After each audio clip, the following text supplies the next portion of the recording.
Masumwela takenga yo soko inga ya makena yo la singa la mbaya sika à la croix tu as tout accompli tous mes péchés sont pardonnés my life give up my chanta we cannot go far from your spirit ozi esikana mo tema yoni mesima somo yoso opesi ngaba moya sika ya ekulu some matemi matakolongola ngabolingo na yo azate oya kolongola ngabolingo na yo matakolongola ngabolingo na yo azate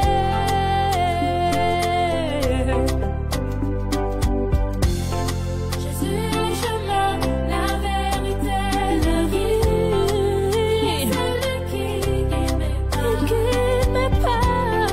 La raison de ma vie. La raison de ma vie. Seigneur, pour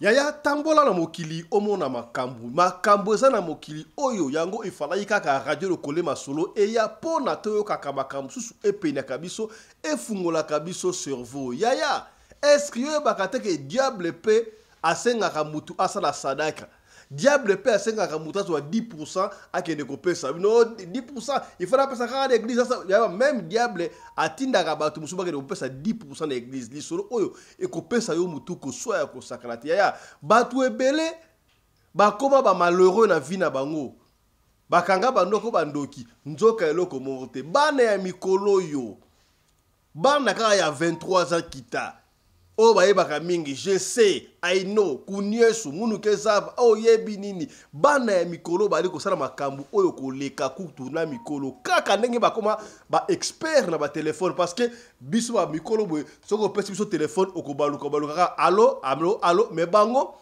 akoko te na ba fonction oyo yebaka te ba mission surtout donc mayele wana ebimbi tina kimuduka boye ba petit android mikolo basala makambu ba kosala makambu oyo mikolo kutu basala yango ata ya kosala te. Yaya jeune fille à 23 ans alali na cimetière 3 jours pona kaka azwa vie nova, vie nouvelle, vie ya kitoko, abala na mundele, alinga mundele, nane ese kibino ke mindele, basala kaka na mbongo. Na lobe makambo wana.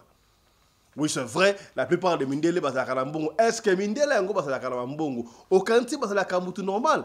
Soko lingi mundele. Est-ce que au cours de la chance de Nzambete, il faudra que yo okende pas marabout et pas nganga et pas prophète assemble la pona yo ozo mundele. Tala likambe komeli de komwasi o na Pointe na Congo Brazzaville, précisément na Pointe-Noire Yaya, Pointe-Noire mboka ya makambo. Ye moko apesi liso na ye, papa Fisto, beta liso na ngai pona ote ya ba jeune fille mususu. Ngai na tikali malheureux. Na tikali malheureux, na zalaki daki mwana ya poto na va na Suisse. Mais na zonga sikabwe na za na Congo Brazzaville, na Congo Brazzaville na Pointe-Noire, qu'est-ce qui s'est passé? Ndeli solo evito robete na osikobo. Yaya, salaka attention. Bato mona akadia mpembana apesa ka rien pour yeza ko pesi makambu ozu makambu. Est-ce que yo no ali un papa mukolo mama mukolo o Coca-Cola ata na cimetière atali boso atom porte de cimetière mais moi na o jeune fille à 23 ans andimi ko kende non seulement ko la na cimetière a tumole pala libulu a tumo libulu alali na kati ya libulu ya honnêtement muta kufi 3 jours. La tonga la bouki ake musala cimetière et ça la karamaka papa suisse a la raison yango na robete dans lisolo lelo awa kaka na émission lelo soki to 8 ans to sala un clin d'œil pardon sur la situation politique ya mboka na biso République démocratique du Congo na esa kabino chaque fois on peut avoir nos divergences. Mais maman oya sangisi biso ezali kaka moko République démocratique du Congo. Oh, il faut te lobela, il faut te vanter, tout ça là tout azala l'aise. Yaya ministre de la justice c'est mon amboka Constant Mutamba ali ko na Sénat après qui mitindo te père lobaki balongola humilité ya ancien chef de l'État mon amboka Joseph Kabila Kabange pour na bakangaye d'après bango makambo azali ko sala ezali hors la loi azali ko trahir bongo République démocratique du Congo to kozongela yango awa na émission ya lelo to ko na appelle sous Martin Fayulu mon amboka opposant oyo wapi ndenge batuna ki makambo après ko panza ko loba interview oyo Colette Kimuntu notre consort à Salaki na ancien ministre ya finance batubayi ki balobi ancien ministre en finance Nicolas Kazadi abimisi ba secret belé falaki pa abimisa yango alobi oyo mbaka na nkuku alobi yango mpoisa est-ce que batinda ki epa ya mokonzi ya mboka asali yango ye moko ba msusu baki koloba non nde walia ndenga alobi yango bokoyoka bakonome soit akozonga na ministère en finance soit akozala bongo gouverneur ya banque o tokota ekosalama ndengo wana tote et puis on va faire un clin d'œil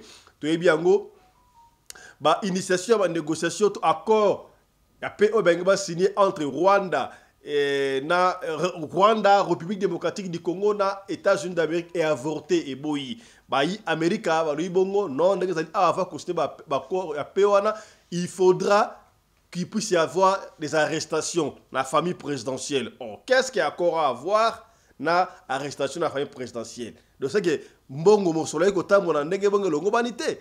Tala kutseki Talaku Mamba, yango toko sole yango awa na émission ya lelo. Évidemment, on va faire un clin d'œil na ba africain Moussoussou. Qu'est-ce qu'il pense sur la levée de l'immunité de l'ancien chef de l'État, Joseph Kabila Kabange, analyste africain Moussoussou anon parler toko songi yango pe ba toka ndenge bango ba lobby. Voilà.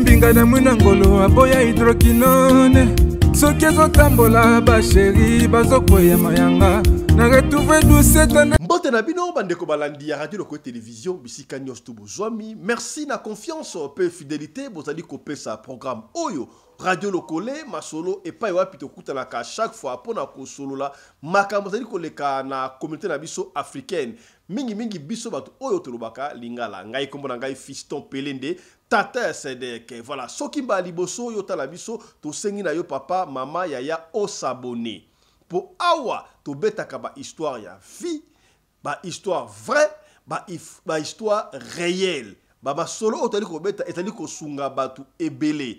Yango to sengi na yo o s'abonner. Soki o s'abonner ko bosa na te ko fina cloche ya notification pona o rataka programme na biso ata soki mukete. Partagez. To partageaka ma solo ezalaka ebele to lobaka soki solo elelo intéressé ote ezali similaire na liso na ote mais tango ko partager yango ekoki ko sunga ndeko moko songolo esika moko pakala pona bandeko oyo batali biso bali boso boso na teke to na fondation Radio Lokole TV soutien aux orphelins aux veuves na ba personne démunis, ma personne avec handicap, ma personne malade, nous surtout on a trouvé que ça la lisungi pour na ba veuve ba orphelin na ba o ba na moité yango to sengi na ondeko na motema boboto na botenga bolamu to lingi to koma ne se fixe que 1000 membres alors pendant que les 1000 et ça les lotés mais na sengi to ça la ta 100 membres wana to sunganaka. Mais tu as viser 1000 membres. Pour les 1000 membres, moi contribution à Moukia, tu sais belete. Chaque mois, et ce fisc, qui sont 1000 personnes, Moutoumora doit passer 1 euro, 1 dollar, 1 dollar, 1 dollar. Na 1000 membres, tu as 1000 dollars, tu sommeli orphelin, lipa, et lamba, tu foutelier kelas na Kinshasa, na Bakongo, na Kisangani. Partout ici, Bazali, au Sungaba Veuve, même en Afrique du Sud, même en Éthiopie, et si Kanyon, surtout communauté, na Bissou Zali, Tokoya, na secours, même en Europe, il y a des gens qui ont besoin, il y a secours. Alors, yo mutu ya mutema malamu, papa ya mutema boboto, maman ya mutema boboto, mutema malamu, surtout ba maman, na yebiki ba papa koti makambo oyo, bosunga. Moi muke to sala kanango yango bongo na action auto sala kala kasi ki boyo ko tsabiso main forte pona ko sunga ya 10 euros c'est le côté 1 euro c'est le côté et ça mbongo bien sûr na sens dans le dit que tu peux dépenser ça facilement 20 euros 30 euros 40 50 100 euros au lieu au bébé c'est un makambu oyo peut-être et quoi apporter le komorote au sungi orphelin moko atangi kelasi au sombeli veuve mogoboy et là-bas au pesi font un commerce à $100 na veuve mogoboy na orphelin au lesi bango nzamba ko kalisa yo un jour au cause problème tant ba kutuna yo na livre ya bomoyi au rappel ya yo rappel kan nzamba te rappel kan nzamba ba bien fait nzamba linga to rappel ya papa nzambe nga na pesaka $10 na ngai na ba orphelin ku na fondation radio le collège soutien aux orphelins na pesaka 100 euros na ngai ba sombela ba orphelin lipa kanisa nga pa le kambwana nzambe ko kalisa yo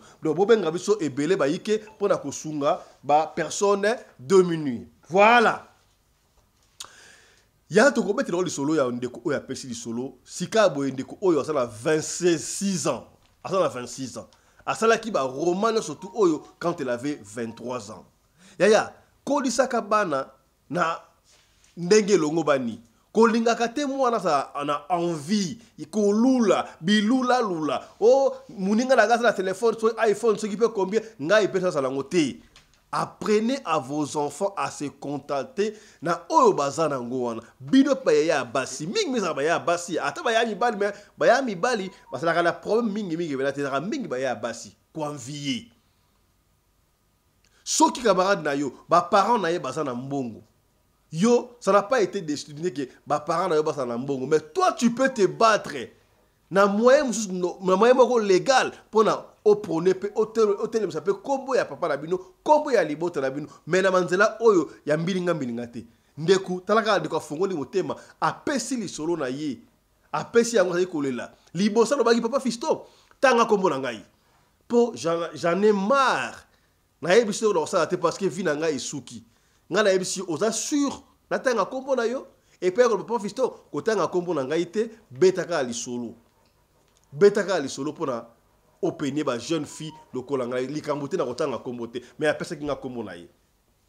ndeko mwasi asala la pointe noire pour siku na miti oyo pe asala la pointe noire na quartier moko Songolo. Elle est issue d'une famille pauvre, pas très pauvre mais pauvre ata minerval oyo ezala ki difficile papa fisto na zwa baccalauréat na difficulté à kosakana te ngala za parmi ba élèves au baleka elle moko pour na la beauté naturelle elle moko pour na ko passer classe ndengolo baradon otamboli na ba enseignant na ba maître en fait ba maître c'est dire ba oya école secondaire ba enseignant na tambola presque na ba enseignant nyo surtout ya première secondaire deuxième ti na zo diplôme na zo yango na cascade diplôme na zo wana tango na silisi na zo diplôme na zo ki diplôme na âge ba 20 21 na moko boy papa fiston kasi nazala ki na besoin envie nazala ki na ambition nazala mutu munene nazala malamu mais mes parents n'avaient pas de moyens ya même si tes parents n'ont pas de moyens bunda na ndenge mususu nzamba ko komisa ope batu izala batu oyo ba parents basala ki lo côté mais na sima na bango bakomi batu bakomi si ba parents na bango batu est-ce que komi lande yango na voie normale ya lisolo oyo côté ya bino mingi parce que epesi ba leçon mingi malgré mutu na ngai sui mais epesi ba leçon papa fisto kaka ba vie ya ko envier oyo na koma ki fi ya millier tolma moi ko na université zate er moko kolia donc tozaki na difficulté la famille oyo ngana vivant étape oyo na ya kolia ezate mais lokola ngwana mwasi na kobima na telema ata quelque part est-ce que bokomi po nazwa ta ya kolia na somba biloko na lie po difficulté za ki ya denga ko sakana te. Alors na comment okende mingi ba boîte de nuit na kenda ba boîte de nuit na soluka ba pesa ngata mwa quelque chose est-ce que bokomi kaka ndenge ezalaka. Alors un jour j'étais malheureux na kenda boîte de nuit na fanda butu mobimba na ju ata client mon côté et il y avait pas d'argent pour rentrer na ndako na fanda na boîte de nuit à 5 heures. Or il y avait une fille qui a observé ngai yepe nenga liwana yepe azalaka na Chelsea, si supporter à Chelsea. Akendaki ayeko zo, je ne sais pas si elle avait oublié quoi, mais ayaki le 5 heures tant amoninga tuninga benga na koma bi oh. Yo zana lukaka awa OK te abino en tout cas na zui cliente, moi atambongo ya transport ezate na zonga. C'est vrai. Fiwana bimisa ba France CFA. Abina koyeba ko soutenir que France CFA apesi ngai na zui transport singa benga ngai to solola. Na kenda na ngai pe don't do that. Na kenda na ngai mais na ko benga ba air moko boy. Na kenda na ndaku ya Fiwana qui a 25 ans. Moi à l'époque j'avais 22 mon de 23. Na mona ndaku ya un camarade de moi si ndaku ya jeune fille afanda kayemoko ndenge ya mebla quand même ça va. Ça va. Fiwana sana mutuka.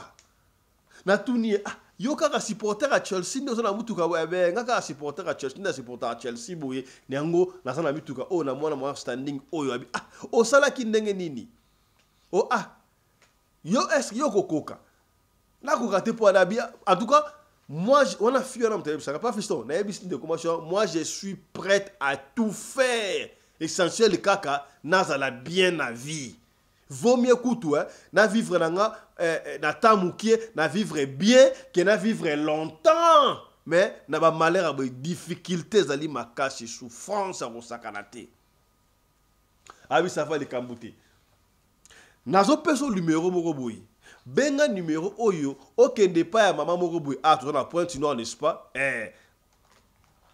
okende pa ya maman moko boy maman wana asokola kabasi asala kabdobo omona yomoko okobanda so ba client oko comprendre te okoma très bien c'est vrai pesanga numéro wana mam fi wana apesa jeune fille apesa biso di solo numéro entre temps fi wana abengi déjà maman wana ke non na tinda client moko boye akoya kaka ndenge zalaka c'est ya attention na ba camarade di mususu batu mususu okutana na ba ya mutu mususu mona pesi au conseil utali le conseil yango et ça conseil à malamuté mais je ne condamne pas. Vous savez des fois ce qui difficulté côté les mutu na vie atali kabolongo ko sala te okoyi ko sala ngo rapport de ce fils qui pour o sauver nous arme na yo o longo na situation wana mais ele wa saka soki okoti po obima et comme kabongo très difficile na ndenge ya kosakana te. Fiwana zongi apesa ili sumonga transport apesa na mbongo ya kobenga papa fistonga na benga mama wana na benga mama wana ayesinga sava OK problème ate joie transport kita esika moko songolo tozaka la Pointe Noire boyebe esika o tobetaka masolo ya ville wana oyo ezalaka ville wana est-ce que komi comprendre ville wana oyo bakena ko soba bichebe chebe comprendre ville wana na boko taka komba ya ville parce que ndeko mwasi o ndenga apesa solo tokotanga yango tobetaka le solo pour comprendre. Tango akomi kuna iba fistana akomi kuna na kitiboye mama wana tindi mutu ya kozwa ngai mutu ya kozwa ngai na rewana na moni mutu wana taliboye na mona ki un peu bizarre lokola mutu ki oyebi soki mutu aza bizarre tota mwana mutu okende na soyo kasola ba parfum moko ya mabe solo moko ya bien te lokola na ebike na okende pa nganga et pas ya mutu akopesa nga vie alors j'avais pas le choix na mi kendeli. Papa fiston to koma na kati ya mama wana na bitu naka bon na bité pour kinganga ngo changer yo no pesa mutu mbongo o sala mutu so mbongo yo moko la eska bien te ndako ngo pokota il faut ogumba ma okoti ça c'est quoi ça bon heureusement que banganga batimbeli makambu to comment banganga siko ya propre nganga pra mettre ma chaînette pene ya or azo mettre ma cravate ma veste ka ba passer ba rolata mais nganga ça la promotion qui nganga na télévision bakambe changer kalela po mutaki de panganga ozo bomba na ba mona ote mesiko ba ko okene visa ngana muta sect songolo ngana muta boye pinga ngai sa na kopesa yo via boye makambe changer na mukili ezali nango évolution to émancipation c'est là j'aime papa c'est là j'aime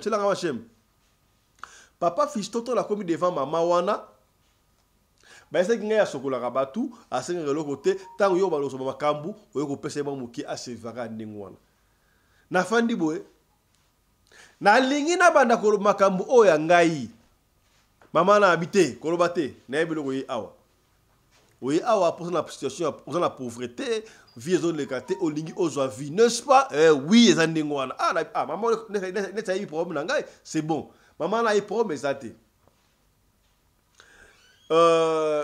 ndenge ka mninga lesa kiyo to kosengelo mo kote mais abengi yango délivrance délivrance par rapport à pauvreté to délivrance spirituelle na ebité zo ngo na ndenge ya lio nzoka délivrance ya pauvreté pe salaka na ebité alga délivrer na ki pauvreté nga na ebité papa Fisto abi condition za ka boyi yo mokonde okokende komi bonza en fait pour ozwa bénédiction na yo pona ozwa vie na abi na ndenge ne abi no toko kende na cimetière na 0 heure to chumoli libulu tanto tu la libulu na cimetière yo okola na libulu titongo na tongo la muki okisa la makambu na yo pendant 3 jours soki 3 jours ekoki na koyebisa ndenge ni osala papa Fisto nazalaki na kobanga mais je pouvais pas refuser parce que ça a besoin de fille ta la mona 23 ça ba signé ya ta ba betanga li solo wala maya miso tanginga na bi moi na 23 ça moi na mukete moi na mobali pete moi na mwasi. Papa Fisto j'avais pas le choix. Nandimi. Na 0 heure to kana kutu na moko ya ba cimetière na Pointe Noire. To comment bato ba sala cimetière na makambo.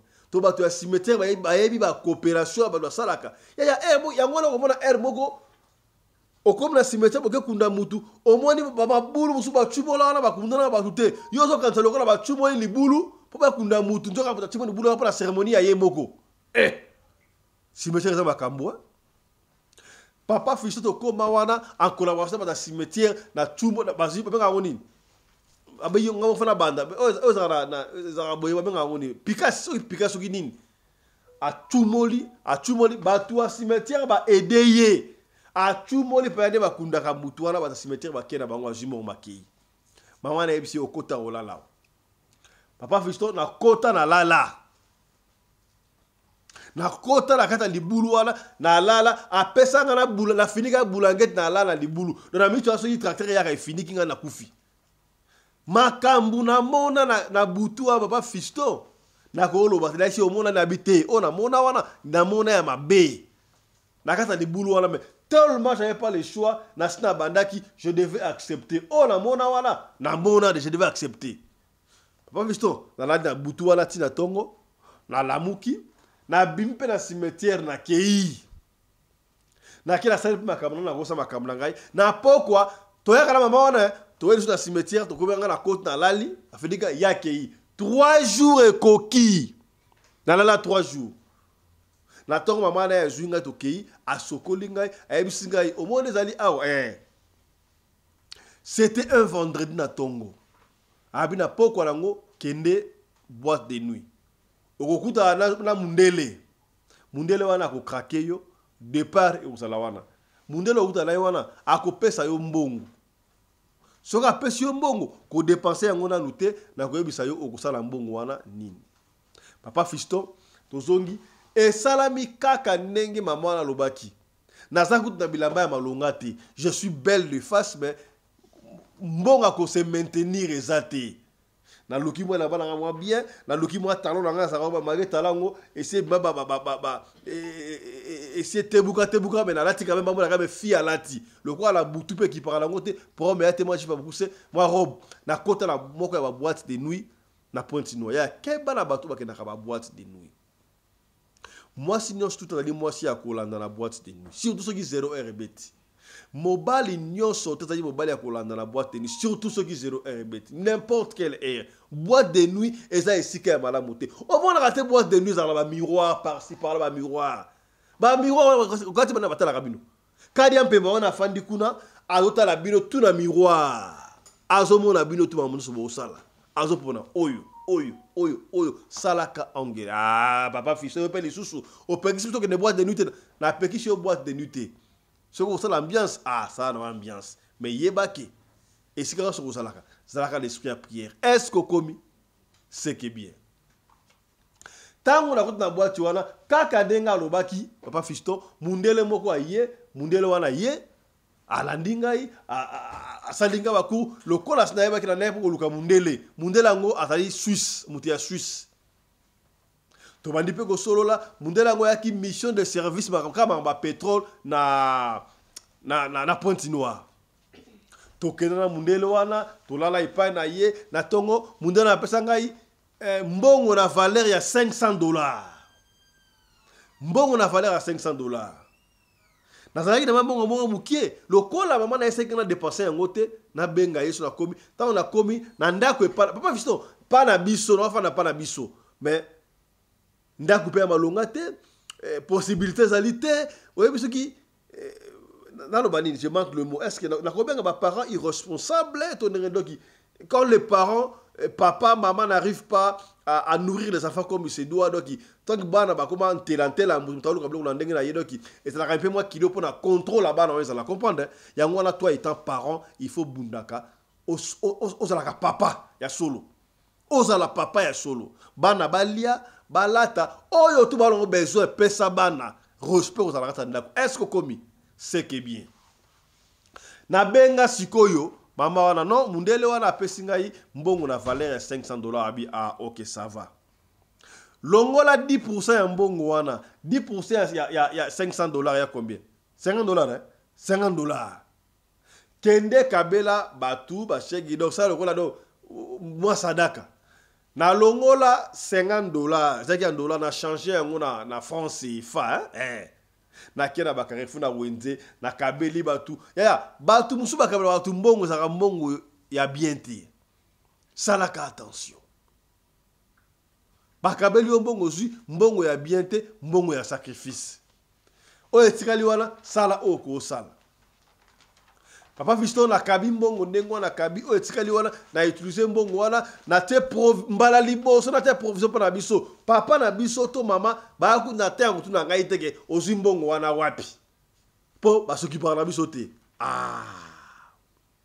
mais papa quand tu t'occupes de tes enfants très bien bana baliaka balataka nyoso tout ce que moni mona sombe loko tout mona osala aja mukie tu as le droit de contrôler à bouger coup de peu simba ko douter. Parce que c'est toi le papa, c'est toi qui achètes tout. Vous avez le droit d'acheter surtout. Est-ce que commis?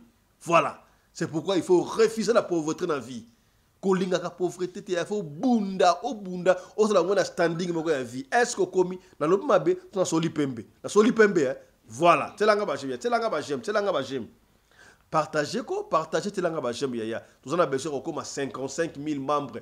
55 000 abonnés, ça n'a pas fait ton plaisir. Ça n'a pas fait plaisir. Quand tu as 55 000 membres, avant toi, tu as tamé 60. Vous comprenez? C'est que bien. Voilà.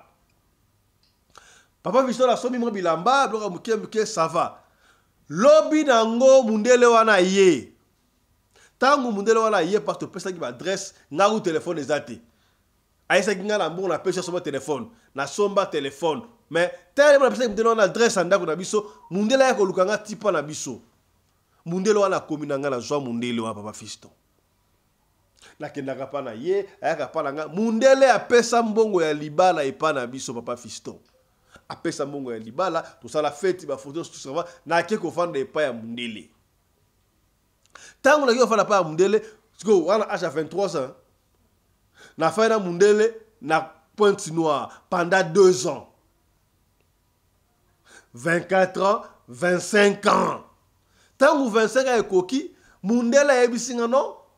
En tout cas, contrat n'angana musala et sili, il faut la zone à suko et pas na biso na Suisse. Le cause moi nangai na balio na koki koti kayote il faut que nangai Suisse. Papa fisa na bio nzamba ki prière nangai. rêve na ngai ekokisami o na ambition na bana ko luka ko mutu na kei poto avant ça papa fiston pendant ces 2 ans na mundele wana tozaki na ba condition malamu te mundeleaki pala so condition malamu te mundele ya somba lopango atonganda ku ya 3 chambres salon ba papa na ngai na mama na ba de ba ko fanda kuna vie échanger moi ndam mundele a sombi voiture et ça la taxi pour la biso mundele a fungo elinga salon de coiffure vie ça va mundele a kotinga auto école papa fiston vie na bana ko luka wana na zu yango mais na ndenge ya molili na zu vie na ndenge ya molili tangu tokomi sikoyo na mikili ya mpoto tokomi na mikili ya mpoto na Suisse tokita na Suisse na ndako ya mundele 1 mois 2 mois sikoyo nazomona lokola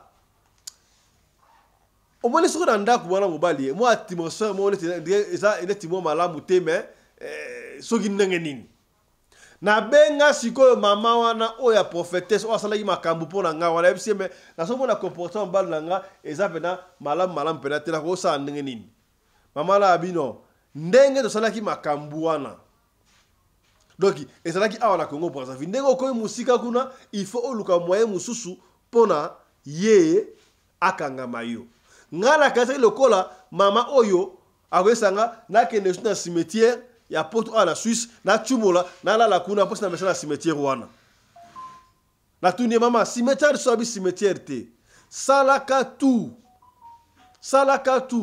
tangu osala makambu oya bino ya basi wana est-ce que bokomi oyo salaka chaque mois makambu ya basi yo salaka tout ye donc à la cave pendant que yo sala makambu na bino wana donc soki ye ameli ba milino wana akosa toujours fou et pas na yo est-ce que komi on comprend na esprit donc ye soki ba makambu na wana donc ye akota cave amela yango donc et ça va très bien o te mesiko ndenge e osala mandenge ni mbutu la no o kendo sokoli très bien yo sala ngome yo yebate e osala mandengo mais e osala eloko morote e o lekala kata bolingo papa fiston j'avais réussi ya kosala yango et chaque fois ça qui une fois abadé kosala yango amour ezonga ki makasi ya kosakala te alors e ko arriver tamoko boye oyo Moubal n'a pas vendu singabi. Mais comment toi tu es ma chérie? Comment c'est fait-tu que pendant que on a ba blog on a bino on a bana basi comme ça ngala ça la ça bien tellement que on a non c'est pas en tout cas. Non c'est pas en tout. To ça la ngo ce que ça ba blog on a bino on a mais pendant que on a blog on a bino on a ezali moins difficile na ça la yango. Est-ce que bokombi? Yeah non à salir papa visto na essayer peu au convaincre ça la ngo ma belle tête ça ma bolingo et qu'on sort mais non.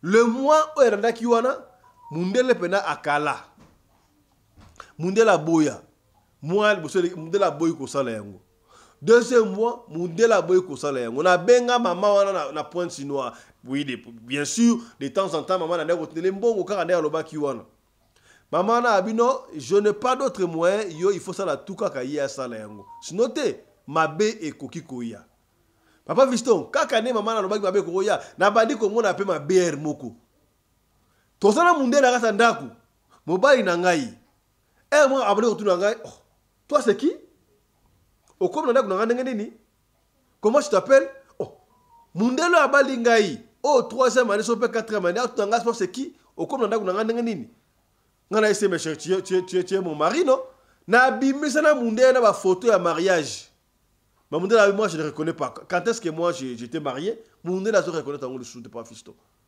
na moni ke danger bandi ko koma na luka mwana na degré tout mwana yate na sala ndenge nyoso na kenda na hôpital ba sala banga examen nyoso ezobima normal mais mwana zo yate na meki ko esa mais maman la bina en tout cas il faut ça la kaka tout le seul moyen yangwana mama na kenda ta kola na cimetière habité moyen msuyetra moyen ngwana papa visto ma nungu badaki ezoki moi une année tant to bandi ba deuxième année mundele abengana ngana ndaku abenga mbila tala corps étranger o na ndako na ngai na ebiete na biso ba photo ya mariage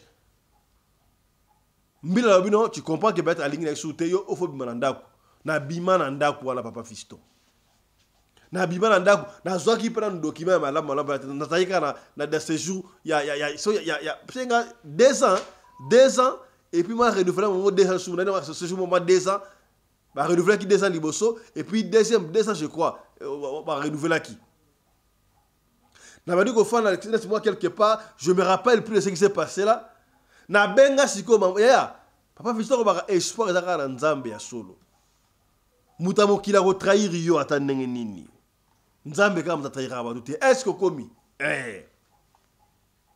papa Fiston bike na benga siko mama na biso pendant tout ce temps là makambo nga na sala na Brazzaville na Pointe-Noire kola na cimetière kokanga mobali no mama ebaki makambo wana te na benga mama na expliquer mama situation onga na o passé yaya mama makambo musubana no benga rabino mwana sana mikili ya poto ana Afrique so benga mnyako mama tala nga vi pasi vizo bonga te mibali ba okimanga tuna mwana yo asala nini po bana mikolo oyo basala makambo o mikolo basala te tuna ye asala nini asala kanini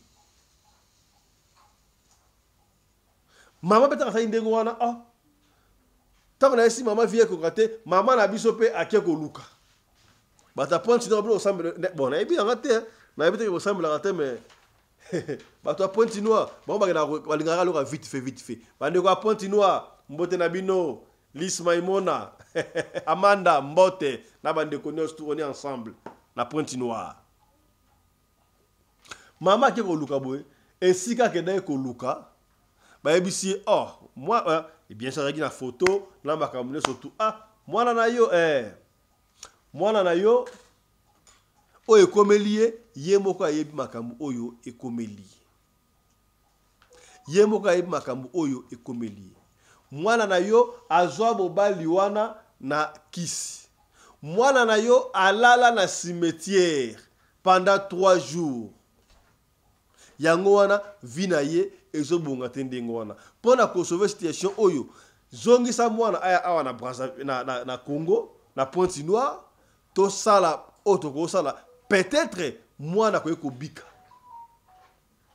peut-être mwana ko ekobika soki atikali kuna na Suisse mabe ekoya makasi papa Fiston mama abenga ngai abana ko sa yaya yo mobali ozwa ndenge nini olala la cimetière mama betelinga makambo on la sana esa mutu mote secret ya ngai moko na ekondima alors mama il faut zonga mbango basala ntintani na ebite basala ndenge nini mais basomba billet na difficulté bien sûr difficulté ezalaki mais et comment il y a makasi parce que combien bande ko ça comme ça peut voiture taxi wana na salon ba fungola ki wana bakangisi ticket basombela nga ticket na unga Suisse pa Fiston na yati na Congo Brazzaville na Pointe-Noire tangu na koma tokenda pa ya papa wana basala ba serbe pa Fiston nazomona na miroir nganga wana soki pe prophète wana soki pe nani na miroir nazoko mona jour wana ndenge na kendaka na cimetière ndenge to chumolaka ndenge na lalaka makambo na monaka na 3 jours butu wana na tuni omonaka nini azolingo ba to ona mona kaka na mona mais si mais pour la délivrance to foloba il faut ba mamona ka wana papa Fiston ko soko na zongi wana nganga na abi wondo ko zongi boy eza kutu délivrance po soko za ki na poto kuna na Suisse o eringa okomela yo onga kutu na mbwa onga kutu na ngulu mais si ko ngana songa suta awana brasa na Pointe no na songa su poto te soki ozongi poto mabe koya mama sokabi bwana yo kena mbali mundele barina awana na brasa bosali soki 2 ans bokena poto soki ba 2 ans 4 ans bana mobali yo bota te ay mama la comprendre te na kena hôpital no sotu no hôpital ba esinga na za bien mais zemezo ya kaka te tata wana ya nganga soki pe professeur na habité yo go zo zemite ndengo lalaka na cimetière wana 3 jours wana yo doki makambo wana ko mwana butu wana yo si omikaba okaba bana nyonso tout opesa okaba amna yo donc yo no ala omi pesa nyonso tout okota mobimba donc opesa makambu yango ozwi makambu donc tant on va kopesi makambu ozwi makambu za solo donc ya pesa ki makambu yango azwi makambu bazwa nyonso tout atikala iyole la kaka ndengo donc ye akobonga suna vite ateka amna ye. En principe, il fallait qu'il pas, soit quand on a vu, il fallait qu'il pas andi, mais que des potes dans mon délire, il fallait qu'il y ait la caca dans ma belé à Pointe Noire à Congo, n'est-ce ko lia mon délire wana tina suka tete nga otobolaye, mais n'est-ce comme na corps étranger, mon délire na zongi kuna ba koko na bango ba telimpia, moi ni ba koko ba koko ya mboka na sto bazalaka, yom to di ba boko côté, ba koko ya mon délire ba telimbi. Donc on peut plus rien faire. Et là, oyo papa a sauvé Abisso pour na Brazzaville. Papa Fiston, et les qui 5 jours après, tout le monde a mundele wana ngai, mobal nanga wana. Na ebite mobal nanga ya kala, to mobal nanga. Ayana ba soda pa na biso na lopango oya somba. Nzoka lopango anga sombaka angaye. Asombaka lopango eza na kombo na ye. Ba salon de coiffure na kombo na ye, ba mituko na kombo na ye, donc munde c'est comme si c'est réveillé à comprendre bloko na pesa ngana nini. Nyo sere ya kombo na ye, ba benga na suna lupangu, to zonga na mpona biso akala wana. Vie zonga plus que misérable. Papa Fiston, ngai mwana ya poto. 4 ans na mikili. Tangu na zongi, eloko koleza te na komi Chelsea, bana ya quartier, talaka jeune fille 27 ans, 28 ans, à outi mikili. Nana ngwa kolingate. Yango zana batu ya mwa poa. Ba mekana no bana mikili sakande ne mwasa mikili, mwa fale, mwasa mikili, ozo bana mwasa mikili, ozo kabie, mwa bera mikili, tie koma ki tina batu ya se. Il faut na bimana bango pour na zota ya kolia. Papa Fiston vina ngeza misérable. Vina ngeza misérable. Pesa ngata numéro ya pasteur o kumisaka wana pasteur apeta ko sunga ngai na pe numéro pasteur na pesa numéro pasteur asabela pona ye. Papa Fiston difficulté bo pona ko lia difficulté na tuni la femme à la taille d'une tige spaghetti sans combini vire maman tout ça nini to sunga moi oh papa sunga kaka to soit $200 to tindela moi si oh to payer $200 on ne sait pas pour difficulté et qui en même temps tu peux essayer le numéro pasteur assemblée la fonaye talatine fondation o sali fondation oyo pona ko sunga ka batu ya yo ko hésiter te kota la fondation oyo komisa kombo attends €1 par mois attends 2 3 4 même 10 20 kaka possibilité oyo mo ya bozo kabela batu musu ba $500 ba $1000 ba 2000 bozo pesa soi-disant batu musu ba ressemble pour la bino mais ba ressemble la bino ya soloté mais pour na ko sunga ba fele batu ya kaboy jeune fille aboy cette jeune fille est encore récupérée malgré ce mutamou ki na bi que non ya sa teka amna ye ateka nyoso tout mais avec Dieu tout est possible pour na ba yango chaque fois lo sambo futaka ya lo sambo epolaka te fi wana na kotanga kombo na ye akole kaimo na radio le kole awa tout en soki ba prière et bandi nzamba ko sa ndengeni mala ngena beta li solo oya ye na beti li solo po tanto ko zonga ka bongi moni film ta li solo wana yeyo to tanga siko kombo na ye est-ce ko komi tana li solo ya fi oyo est-ce que interpellé ote o combien c'est que bien voilà l'histoire ozaki moulaï et la régie me fait signe que les temps s'est épuisé, on ne sait plus continuer à habiter. Tout ça n'est une régie. La régie, bon voilà, on va vous proposer, en fait, on a sélectionné pour vous toute une litanie, tout un chapelet, il y a extrait, il y a politique, il y a beaucoup de cas sur situation salaire, il y a président, il y a salaire, il y a mandataire. Il y a tu as l'état décider ya mboka na biso soko ki ko salaire na bango et ko pesa mutu ko so ba salaire ba président de la république il y a ministre il y a PDG mais au moment où Congolais ko fantsala est-ce que le président yakala Jikaka il faut pas kangaye Qu'est-ce qui se passe? Moi, c'est en 5 minutes. On se retrouve juste après. Suivez.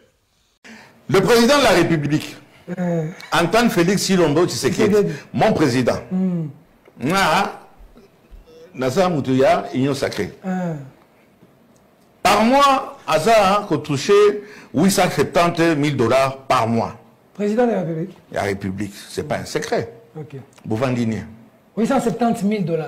Oui. Je me trompe peut-être à 800 et quelques. Sinarambo. Raïs. Oui, Mikolo, Zomona, Abando qui t'a intérêt, il battait ce qui a reposé ou bien repostulé. Raïs, ça donne à 630 000 $ par mois. Bouvandini. On continue. Le Premier ministre. Premier ministre, dans les deux ans, il y a plusieurs. Combien t'es? Dans les deux ans, il y a 350 à 400 000 $ par mois. Il est en tant que Premier ministre.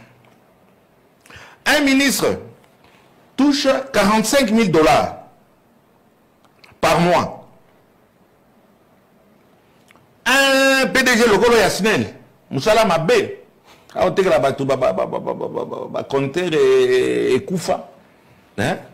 il est dans 42 000 $. Na moninga na régie des eaux. Na yi comment automelaka et comment John. Oui John. Jaune. Donc, Batouala Nyonso, un général, officiellement, il a 500 ou 700 $. Au sommet, il y a des généraux. Ben invisible, il y a des généraux. Un ministre.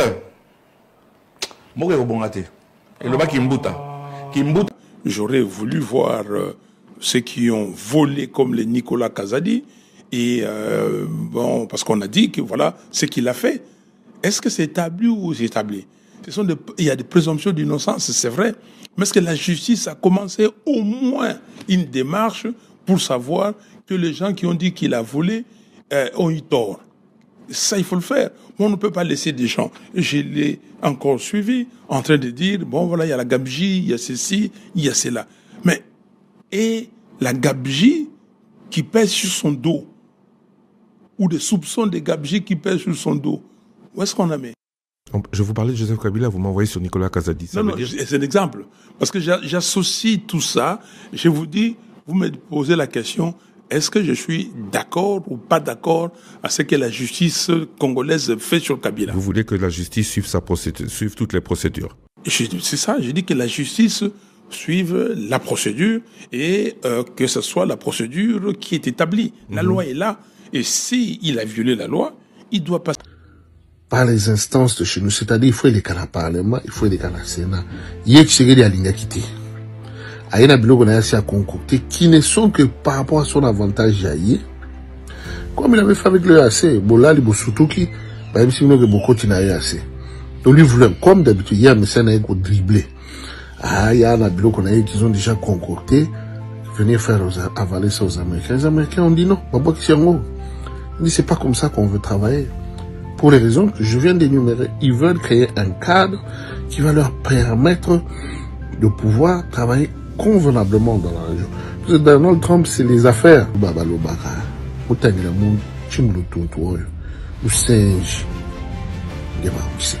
C'est comme ça que les Américains l'ont traité. Nous singes, Chimulun Tonto. Uzangi Mayele. Oh, garçon, oh, vraiment. C'est la véritable honte. Honte. Bref, Akambouana, ça couche d'une souris. Alors, qu'est-ce que je cherche à vous dire, Congolais? Je vais terminer seulement en vous félicitant. Le peuple congolais qui a résisté de manière générale, il y a eu des pétitions. On a fait un travail de fond, on a fait un travail visible à travers DDK et plusieurs autres organisations. En tout cas, les Congolais ont bougé. Et les Américains ont pris compte de ça. C'est comme ça qu'ils ont aussi reculé. Donc, continuons à travailler, organisons-nous.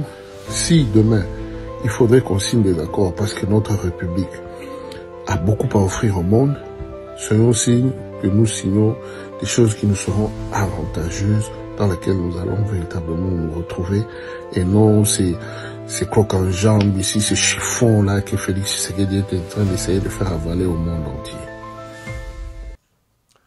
Voilà. Mesdames, Messieurs, on s'arrête ici pour notre Lelo. Merci de nous avoir suivis. On a rappelé que Yaya Bengabiso au côté de groupe et fondation soutien pour nos orphelins, veuves, personnes démunies, personnes avec maladie et belé côté au soutenir comme ça 1000 membres seulement. Mais avant 1000 membres, toko kata moi 100 chaque fin du mois et ces fils qui attend 5 €, 1 €, 2, 3, 10 même 100 et qu'on sunga orphelin quelque part. Allez, portez-vous bien. Santé de faire à tous. Hein. Chap chap et tchara.